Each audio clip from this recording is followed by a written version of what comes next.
Now we're live. All right.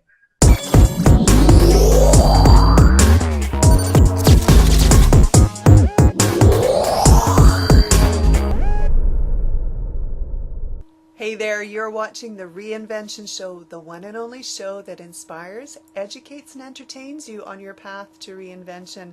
I am your host, Carol Wayne, and today it is my pleasure to introduce to you Abel Garcia. Abel is a musician, recording artist, producer, and songwriter, and today he comes to us from California. Let's hear your story, Abel. Oh, I've come from a very, very long way. I've had plenty of struggles throughout my life, and it just feels good to be close to 32 years old and have my own home now, and my music is starting to take off, and my blog is constantly getting hits, and reading a lot of books to, I don't know, see the inner spirit of myself. And I don't know, it seems like everything seems to be working. And how did you get to this point? I would say with the decision to stop drinking alcohol. That, I mean, it was kind of getting out of hand, and I was giving excuse for my schizophrenia to be okay to be an alcoholic. And I don't know if you understand what schizophrenia is, but it's with you for life, and it's hard to get under the right meds to be stable, and I'm just happy to be stable in my life right now, especially on the medication. It took a while for the doctors to figure out what to put me on. Right. Now, in your story, you were telling us about your schizophrenia and how long it took for you to get to the point of figuring out that you even had it. Oh yeah, I started experiencing things New Year's Eve going into 2006. So New Year's Eve of 2005 going into 2006 was one of the first times these experiences ever happened to me, and felt like I had no control over my thought process, and my mind was interpreting things just the way it wanted to see it. It wasn't a reality. I started believing that people were having conversations to conspire against me and to do something to harm me, and it really kind of freaked me out. I didn't sleep for the rest of the night. Once we left this New Year's Eve party, I stayed up until the sun came up, and nothing did happen, so I just assumed, okay, that was just some weird freak out, but I'm okay now. And it just would happen on its own. It was kind of weird. Like, I would get this weird feeling in my stomach, and it would feel like I could already feel it building up, and then if I put myself in some kind of social situation, depending what it was, it would just make it all come out. And I've had a couple freak outs on some of my friends. So yeah, I never knew what was going on, and I just lived that way. I mean, all the way until 2009, until I just finally couldn't control it anymore. Mm-hmm. And it got to the point where I wasn't sleeping, I wasn't living like a normal life, and I thought I had like some voodoo hex on me. I thought that everything was some sort of conspiracy coming after me, that people were following me, and it was right after like such the highest point in my life when I had just signed a record deal with the record label that was based out of Orange County. And my boss had agreed with me that he would give me time off to focus on the music, and I can come back to work anytime. But I don't know if it was the stress of signing a record deal. I don't know. It just seemed like, oh my God, I can't believe all my success is happening, and then it's just come to this. And one morning, I just decided to leave my apartment, take my dog with me, and we walked probably about like 12 miles throughout that entire day until my son's mother came and picked me up while I was just walking around all day with the dog without a leash. And she took me to the hospital, and I didn't really say much, but they felt that I should be hospitalized, and I was so out of touch with reality, I had no clue what was going on. I pretty much remember just being shackled down in an ambulance and being taken away. I thought I was actually being taken away to get murdered. Like, I thought this was some crazy conspiracy thing going on against me. And until I had finally gotten an injection of, antipsychotic medication, and I freaked out when these people were trying to give me an injection in this mental hospital because, like I said, I had no clue what was going on. And I started fighting with the staff, and it took probably about like 12 people to hold me down, and they gave me this injection, and I just passed out. And when I woke up from the medication, I was just like, whoa, everything's back to normal again. I had one of those freakouts that lasted for like a month. Like, oh my God, it wasn't real. And so they wanted to keep me in the hospital for like 3 weeks, and my son's mother fought to get me out because it was the mental hospital. I mean, the standard of care for people with mental illness, I mean, it's just, I mean, I got to see firsthand how it's treated, and I mean, people with mental illness get thrown under the bus, and she wanted to get me out of there, so she got me out of the hospital. She met with the judge. She said she was going to take care of me. I was just so happy that the hallucinations had stopped, and I mean, no one knew what was going on, and my manager at the time had just told the record label that I was just like really stressed out and stuff like that, trying to keep that relationship good. And I had a show booked to perform at the House of Blues in downtown Disney. So I told myself, I was like, no, I don't care what happened, I am going to do this show. I mean, I've been doing music for so long and have the opportunity to perform at the House of Blues. I was just like, I can't back out of this. So I did my show. It was a great show. And, I had medication that they gave me from the hospital, but they said once your medication runs out, you'll be assigned a doctor, and you just go on with your life. And they told me, just don't drink alcohol, don't do any drugs, or this stuff will happen again. They said they wanted to see if I'd be okay without the medication. So I agreed to it because I felt better. But that was probably one of the worst decisions I ever made in my life, because I felt better, but it was because of the medication. So when they took me off the medication, gradually I started slipping away back into this darkness. And it started again. I wasn't sleeping. And I always would reference myself and play the song over and over by Bob Marley called Exodus. And it was just like a nonstop chanting going on in my apartment, and it was crazy. And it got to the point where my son's mother didn't want to deal with it anymore. And we lived separately at the time. And we had went out, it was right before Halloween, and we had went out to go have breakfast. And I hadn't eaten for like a week. And I ordered like a chicken fried steak and don't even touch my meal, because I was like, nope, something bad's going to happen. I'm not going to do it. So she took me back to my doctor's office, and I talked to the lady that was like my caseworker or whatever, and I told her, I just said, it's back. And so they got me in to see the doctor. The doctor, was like, okay, maybe you really do have, schizophrenia or something. So he puts me on the medication Abilify, which they always, advertise on TV. And the only good thing that Abilify did for me was it finally got me to go to sleep. But it was all still there. And I had just kind of was so down and out about everything that I just accepted it. And I was just like, okay, I guess this is the way whatever I did in my past or whatever has come back to haunt me, because this is what my life has amounted to be living in fear and paranoia,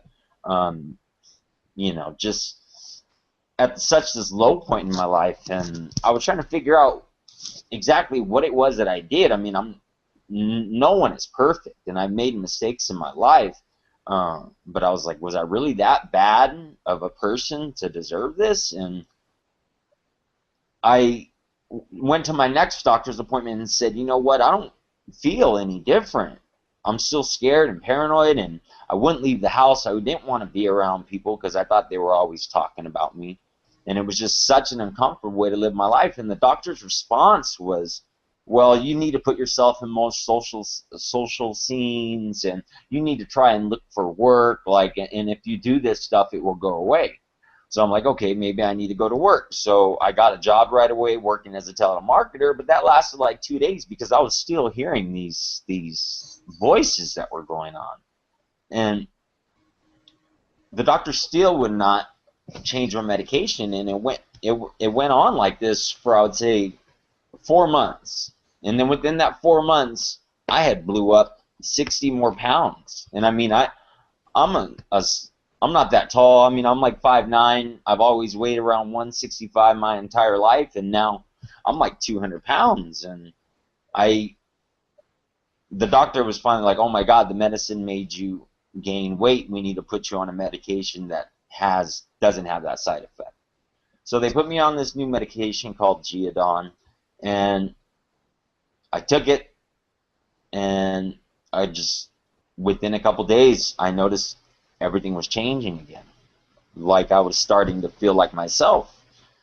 And I finally picked up my guitar. And that whole time I hadn't picked up my guitar. I changed my phone number. I didn't want anything to do with the record label. Everyone that had to do with the record label was in some kind of conspiracy against me, I had led myself to believe.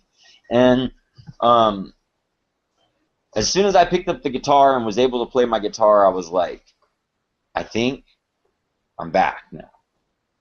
And kind of sucked because not only did I keep myself in the shadows for so long, but if I put myself back out there again, I'm like, oh my God, I weigh 200 and some pounds. Like, and I'd run into people, and people would be like, oh my God, you put on weight. And that is like the worst thing you could do to somebody when you already know, I already know I put on weight. You know, thanks for telling me that you saw that too. It's good to see you too, you know. So, I mean, and the relationship that I was in, I mean, I'm a very smart person, but now it's like, okay, I'm 30 years old and I'm living at my parents' house. You know, something needs to change. And I saw my son for New Year's, and I was drinking, and the drinking kind of went out of control because I never knew when to tell myself to stop. And me and my son's mother get in this huge argument. She kicks me out of the apartment.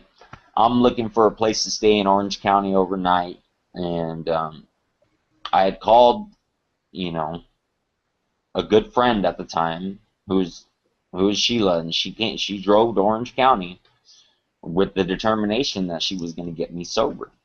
And Sheila and I had been seeing each other for a while, but we were drinking together. But she just said, I'm going down there, but you're not going to drink anymore. And she came, and she stuck to her word. I told her to go get me more alcohol, and she was like, I'm not going to get you any more alcohol. And that's what started things to change, because from that day forward, I didn't drink anymore. So how has your life changed now that you've stopped drinking? Oh, I mean, I started writing immediately. And Sheila, I mean, because I had been doing music for a while, so I have albums on iTunes, and Sheila was just like, oh my God, you got to start doing your music again. So we had some money. We took a trip to Ojai and stayed at this very, very plush, fancy place, you know. And, you know, this is like an artist town where I live at. I mean, there's a lot of artists, a lot of actors live out here. Like, it's like such the perfect getaway if you want to get away from somewhere.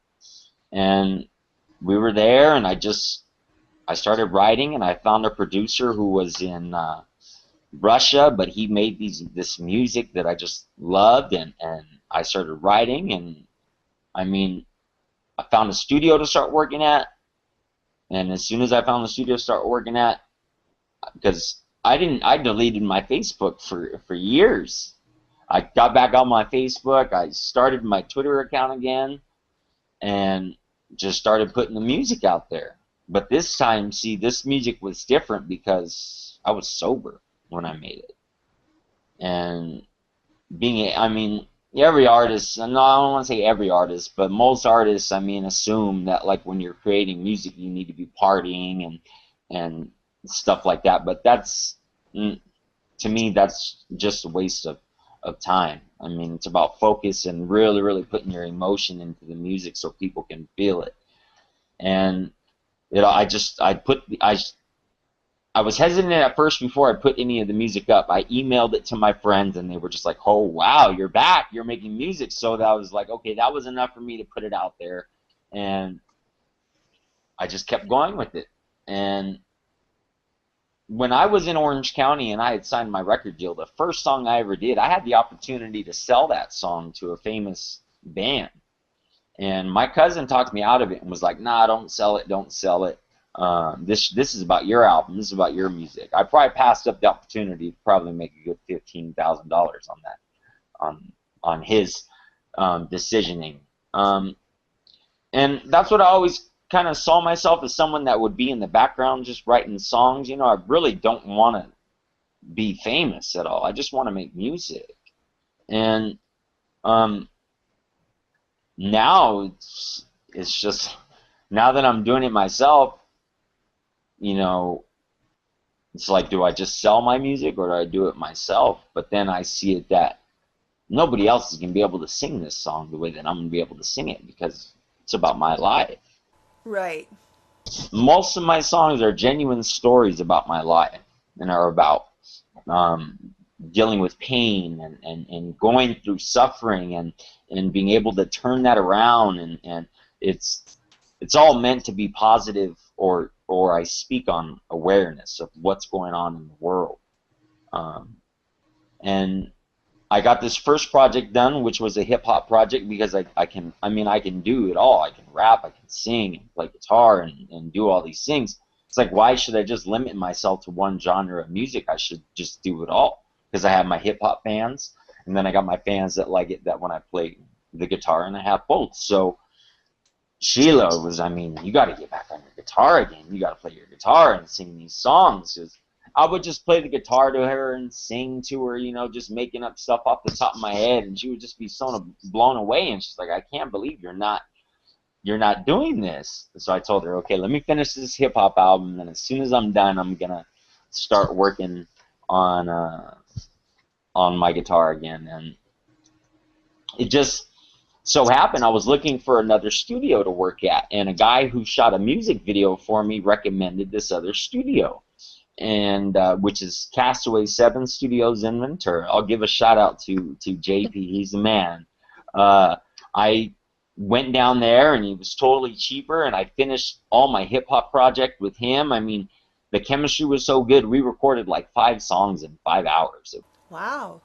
Yeah, yeah. A lot of people call me like the one take wonder, because I don't take many takes. When I'm there in the studio, it's like I can get this down. Good. I showed him some of the stuff that I was writing on guitar, and he works with a band called Reinvention, who is pretty well known on the reggae scene, and they're a band from Hawaii or Southern California or whatever. But when I found out he worked with them, I was like, oh my God, I can totally do this project with this guy.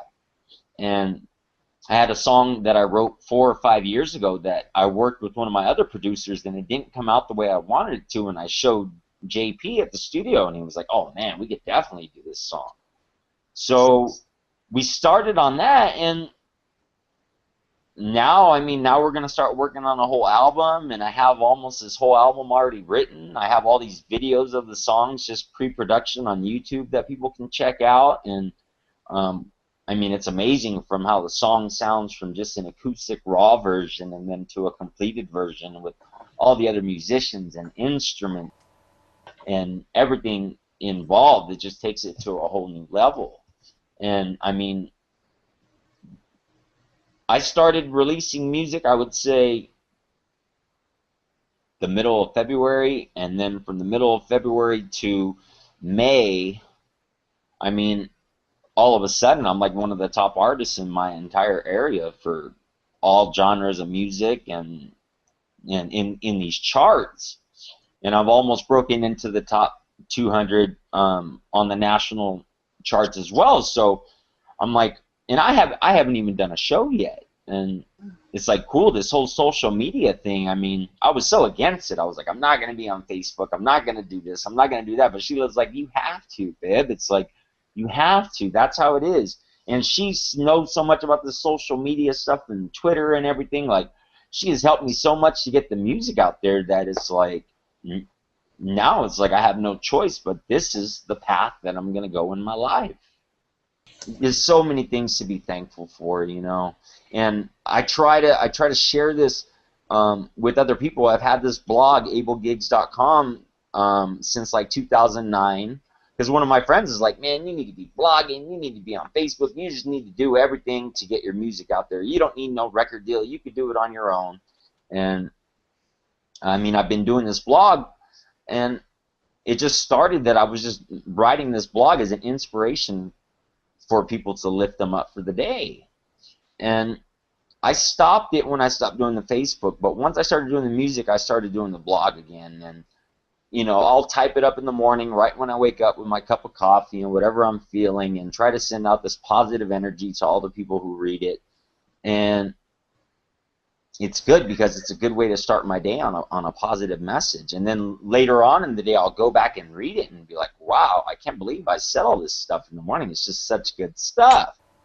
And I just hope that with my music, I can have some kind of positive influence on the world, just like Bob Marley did, you know. And so people will remember me for that. Mm-hmm. I love Bob Marley. Is This Love is our wedding song.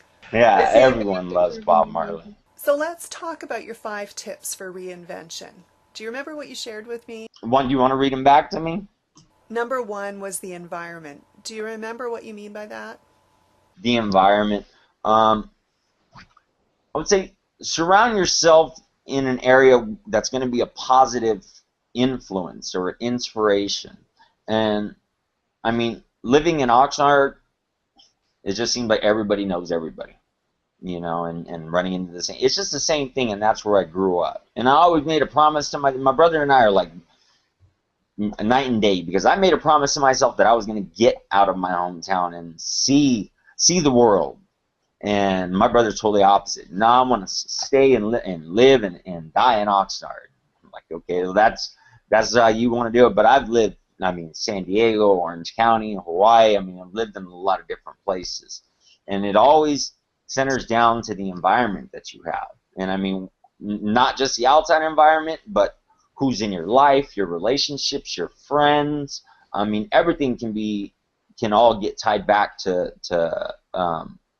being what's your environment. And it needs to be a positive one.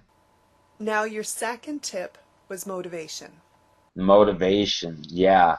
The motivation for me was my son. And that was my motivation, because me and my son's mother have not been together for a while now. But for him to see her and I arguing like that, you know, for the first time, and I'm drunk, that was my main motivation. It was just like, I failed at that moment as a father. And you need to keep yourself motivated. I mean, for everything, whatever you want to do, whether you want to be healthy, you want to pursue your dreams, you want to go to work, you want to provide for your family, there's got to be something there that's going to keep you motivated. And what keeps you motivated is providing for Sheila, my lady, and providing for my son. And that's motivation to keep on writing good music. Right. Number 3 is discipline. Oh, discipline. I'd say the discipline comes from my calendar that I write every day that I'm sober on. So it's always a constant. I bought one of those motivational calendars that has these motivational messages, and I get to look at that every day when I write another day on there that I'm sober, and that's the discipline. And some of my friends could and could not understand where I was coming from being sober, because a lot of them said, like, well, just because you don't drink doesn't mean you can't come around. But I've only been sober for a little over 5 months. It really hasn't been that long, and I don't trust myself enough, especially if I'm with my friends or anything. If they're all drinking, I don't trust myself enough because I'll want to have a drink with them. So I choose to stay away. And the other, and it's funny because one of my best friends from growing up had just so happened, just a coincidence, that he quit drinking 3 days before I did. So we're kind of like a support system for each other, as well as Sheila, because Sheila quit drinking. Awesome. Tip number 4 is adversity. Oh, definitely got to have adversity. I mean, when I was living in that house and I only had rice to eat, I mean, I was losing weight, but it wasn't because I wanted to. I just had no money for food or anything. And I mean, to get from there, I mean, and to not give up and to get to here, I mean, that's adversity to me. Overcoming adversity, right? Exactly, yeah. And your tip number 5 is staying healthy. Oh yeah, definitely got to stay healthy. You got to eat right. Try to limit the fast food. I mean, go running, go walking. I mean, there's so many things that people could do just to get exercise. And not only that, I mean, you get the endorphins going when you start exercising, so it's like a natural high. So people should see staying healthy as actually like a reward. I mean, regardless of what shape you're in, you could always just do something. And just keep in mind, I mean, everyone should want to live long. I know I want to be around for a long time for my son. And I mean, if I would have never quit drinking, who knows if my liver would have given out or something like that would have happened. So yeah, definitely one of the most important things in life is staying healthy. Cool. You have been so inspirational. You've been vulnerable and open and honest and transparent and authentic. And I thank you from the bottom of my heart. Yeah, and I want to thank you so much, and I want to thank Sheila for connecting us, and I'm so happy that I did this interview and told my experience, and I hope my story can help other people. I'm sure I will. Thank you. Bye. If you'd like Carol to help you with your reinvention, reach out to her by going to her website and completing the Contact Us form, or send her an email at carol@carolwayne.com. She's also available on Skype at IDI Carol and on Facebook, Twitter, and LinkedIn, all Carol Wayne.